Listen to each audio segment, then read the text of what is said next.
এবার দেখবো নীল দিয়ে পরীক্ষা। দাও নীলের ফোঁটা দাও, এটা হ্যাঁ এটা মেরে দাও, গরম পানি দাও।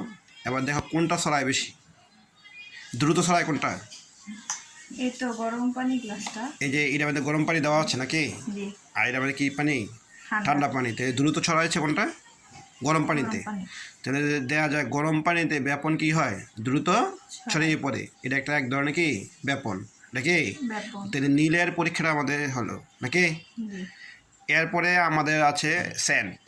এই যে সেন্ট, হ্যাঁ সেন্ট, এটাকে দাও, এই দেখো এই যে এটা না, না। এই যে এদিকে। তাহলে এটা কি দ্রুত ছড়াই গেছে, গ্রান এসে নাকি। মানে এখানে এই যে ছড়িয়ে পড়া, এটাকে বলা হয় কি ব্যাপন। এটা কি বলা হয়, ব্যাপন। ব্যাপন। এই যে সেন্টের পরীক্ষা নীল। তারপরে আমরা দেখালাম কি, এই যে টি ব্যাগ নাকি। জি।